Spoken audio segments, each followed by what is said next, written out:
Hello friends, आप सभी का स्वागत है इस चैनल में। इस वीडियो में हम इम्पोर्टेंट एमसी क्वेश्चन कवर करेंगे जो एग्जाम के पॉइंट में से मोस्ट इंपॉर्टेंट रहेगा। और इससे पहले मैं वेरियस इंपॉर्टेंट टॉपिक पे भी कवर कर चुका हूं, तो आप मेरा प्लेलिस्ट चेक कर सकते हैं। तो यहाँ पे हमारा फर्स्ट क्वेश्चन है, who was the first Indian women to win a Olympic medal. Olympic medal जीतने वाली भारत की पहली महिला कौन थी? तो यहाँ पर आपको बताना ओलंपिक मेडल जीतने वाली भारत की पहली महिला कौन थी।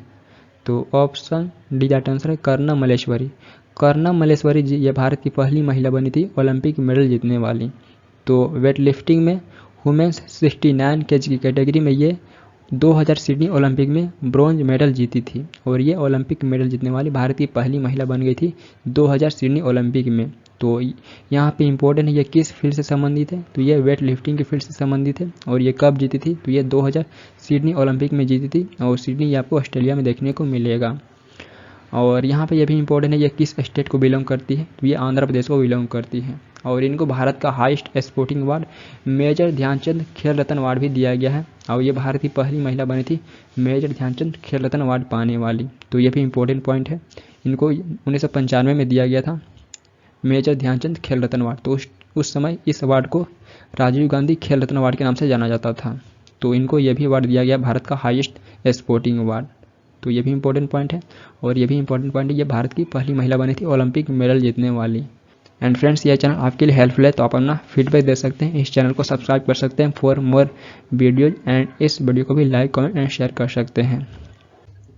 नेक्स्ट है, which mass movement began with the famous Dandi march of Mahatma Gandhi. किस जन आंदोलन की शुरुआत महात्मा गांधी के प्रसिद्ध दांडी मार्च से हुई थी? तो यहाँ पर आपको बताना है महात्मा गांधी के दांडी मार्च से किस आंदोलन की शुरुआत हुई थी। तो ऑप्शन सी राइट आंसर है सिविल डिसओबीडियंस मूवमेंट। तो सविनय अवज्ञा आंदोलन ये महात्मा गांधी के दांडी मार्च से ही शुरू हुआ था। तो ऑप्शन सी राइट आंसर है सिविल डिसओबीडियंस मूवमेंट। और यहाँ पे हम दांडी मार्च के बारे में और जान लें, तो दांडी मार्च ये साबरमती आश्रम से दांडी तक चला था।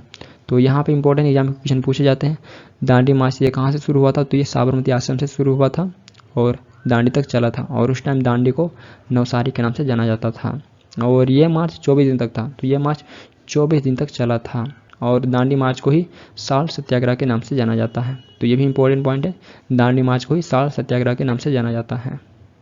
नेक्स्ट है, वेयर इज द लोकप्रिय Gopinath Bordoloi international airport located.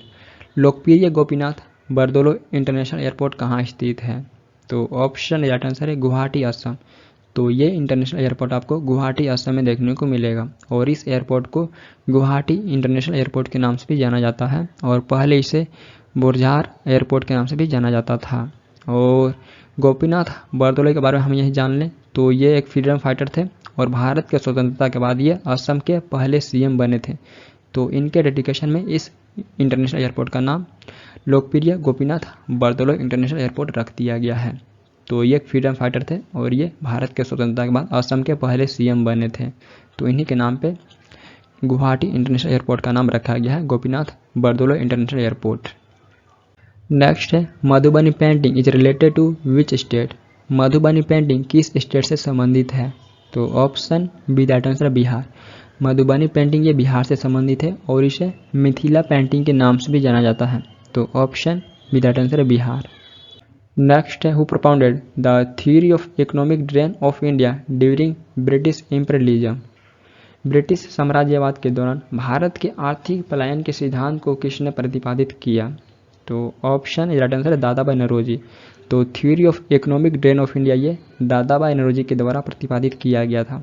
तो ऑप्शन राइट आंसर है दादाभाई नौरोजी। नेक्स्ट है, in which of the following book Dadabhai Naoroji describe the theory of drain of wealth. निम्नलिखित में से किस पुस्तक में दादाभाई नौरोजी ने theory of drain of wealth को डिस्क्राइब किया? तो ऑप्शन डी दैट आंसर है poverty and un British rule in India. Poverty and un British rule in India ये दादाभाई नौरोजी जी के द्वारा ही लिखा गया था। तो इस पुस्तक में ये theory of drain of wealth को डिस्क्राइब किए थे। तो ऑप्शन डी दैट आंसर है poverty and un British rule in India. Next है, who identify the name Sandrocottus as Chandragupta Maurya. Sandrocottus नाम की पहचान चंद्रगुप्त मौर्य के रूप में किसने किया? तो option without answer William Jones, William Jones के द्वारा किया गया था सेंट्रो कोर्स नाम की पहचान चंद्रगुप्त मौर्य के रूप में। और मौर्य एम्पायर की स्थापना 4th सेंचुरी BC में चंद्रगुप्त मौर्य के द्वारा किया गया था। तो इन्हीं के द्वारा मौर्य एम्पायर का स्थापना 4th सेंचुरी BC में किया गया था।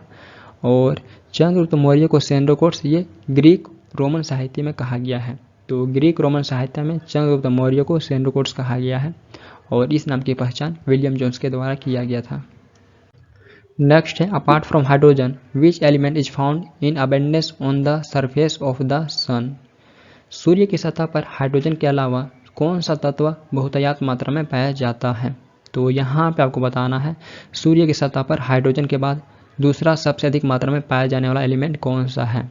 तो option C that answer helium, helium ये दूसरा सबसे अधिक मात्रा में पाया जाने वाला एलिमेंट है। तो हाइड्रोजन ये लगभग 72% के आसपास में पाया जाता है सूर्य के सतह पर और हीलियम ये 26% के आसपास में पाया जाता है सूर्य के सतह पर। तो ये दूसरा मोस्ट अबेंडेंट एलिमेंट है सूर्य की सतह पर पाया जाने वाला। नेक्स्ट है which country is the largest producer of tungsten in the world. विश्व में टंगस्टन का सबसे बड़ा उत्पादक देश कौन सा है। तो ऑप्शन सी दैट आंसर है चाइना, चाइना ये वर्ल्ड में टंगस्टन का सबसे बड़ा उत्पादक देश है। और जान ही लेंगे जो इलेक्ट्रिक बल्ब का फिलामेंट होता है वह टंगस्टन का ही बनाया जाता है। तो ये भी इंपॉर्टेंट पॉइंट है, एग्जाम क्वेश्चन पूछे जाते हैं इलेक्ट्रिक बल्ब का फिलामेंट ये किस मेटल का बना होता है। तो ये टंगस्टन का बना होता है और टंगस्टन का सबसे बड़ा उत्पादक देश चाइना है वर्ल्ड में। नेक्स्ट है which country holds maximum branches from Indian banks. किस देश में भारतीय बैंकों की अधिकतम शाखाएं हैं। तो यहाँ पे आपको उस कंट्री का नाम बताना है जिस कंट्री में भारतीय बैंकों की अधिकतम ब्रांचेस हैं। तो ऑप्शन राइट आंसर यूके। तो यूके में आपको सबसे अधिक भारतीय बैंकों की शाखाएं देखने को मिलेगा। और यहाँ पे हम उस बैंक के बारे में बात कर लें जिस बैंक की सबसे अधिक ब्रांचेस हैं फॉरेन कंट्री में। तो एसबीआई के सबसे अधिक ब्रांचेस हैं फॉरेन कंट्री में। ओवरऑल एसबीआई के सबसे अधिक ब्रांचेस आपको मिलेंगे फॉरेन कंट्री में। और स्पेशली हम कंट्री की बात करें तो यूके में आपको सबसे अधिक भारतीय बैंकों की ब्रांचें देखने को मिलेंगे। नेक्स्ट है which city of Rajasthan is famous for yellow stone business. Rajasthan का कौन सा शहर पीले पत्थर के व्यवसाय के लिए प्रसिद्ध है। तो ऑप्शन बी दैट आंसर है जैसलमेर, जैसलमेर ये पीले पत्थर के व्यवसाय के लिए फेमस है। तो ऑप्शन बी दैट आंसर है जैसलमेर। नेक्स्ट है which vitamin is produce in the human body when expose to sunlight.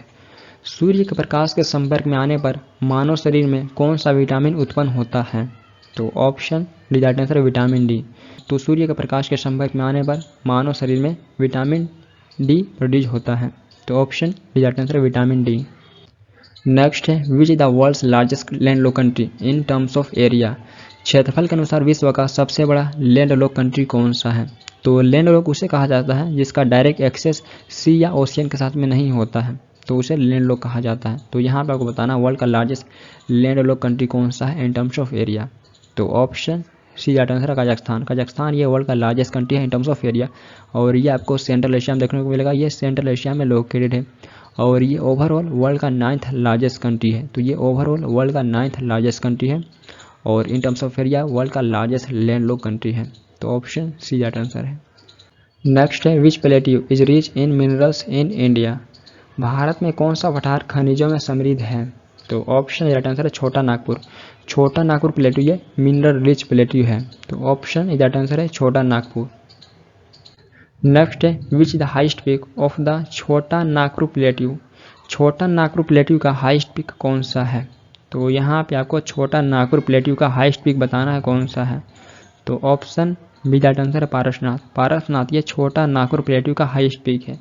तो ये आपको झारखंड के गिरिडीह डिस्ट्रिक्ट में देखने को मिलेगा, ये झारखंड के गिरिडीह डिस्ट्रिक्ट में लोकेटेड है। और हाइट बात करें हम पारसनाथ का तो ये 1370 मीटर की ऊंचाई पे लोकेटेड है पारसनाथ।